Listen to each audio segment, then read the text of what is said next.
Well, let's go straight to the top story at this hour. There seems to be no end to North Korea's rogue actions in the Korean peninsula. In its latest move, the North, in fact, has reportedly launched 2 short-range ballistic missiles in the region. According to South Korean reports, the missiles were launched from the Wonsan area in North Korea's eastern coast and flew for over 250 kilometers.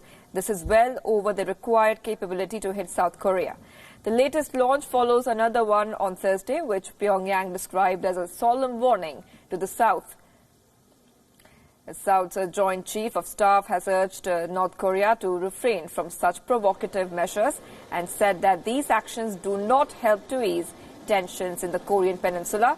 There is a United Nations resolution barring North Korea from launching ballistic missiles, but it has seldom stopped the country from doing so.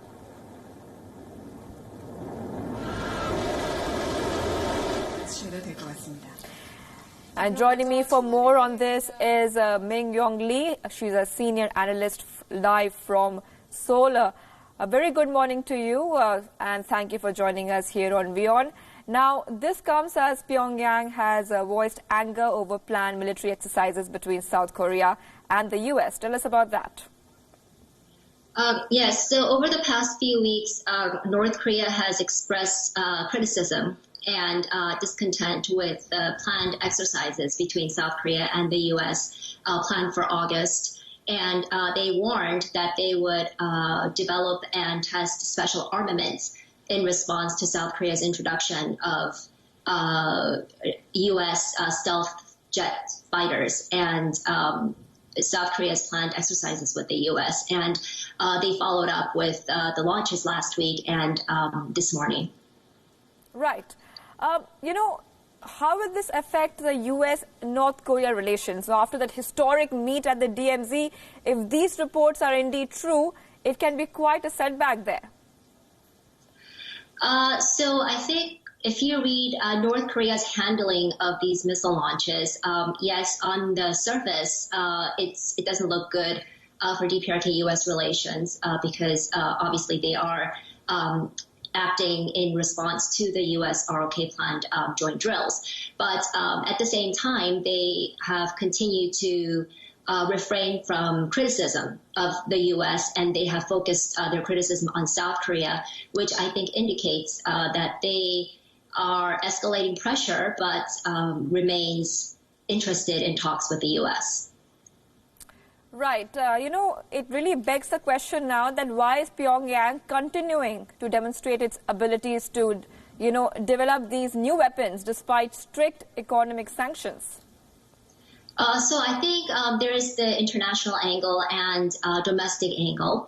So from an international perspective, I think it's two things. North Korea does want these drills to be suspended. North Korea has traditionally reacted sensitively to South Korea-U.S. joint military exercises, so they want them stopped. And secondly, I think North Korea wants to coax a more flexible attitude out of the U.S. In the upcoming talks, denuclearization talks. So that's from an international angle. From a domestic angle, which I think is just as important, we have seen signals over the past few months after the Hanoi summit that North Korea has been more interested in beefing up its military capabilities. And we have seen that in many places, from the resurgence of military personnel to the missile launches in May. And I think that part of it is for Kim Jong-un to pacify the munitions industry and the military, the two sectors that probably felt sidelined since the diplomatic détente began in 2018.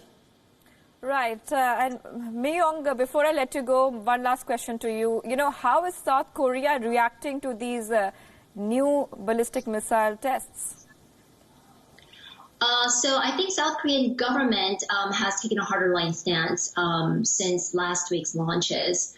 They were more willing, forward-leaning about calling them ballistic missiles, whereas in May, they were reluctant to do that. They kept calling them projectiles instead of short-range missiles.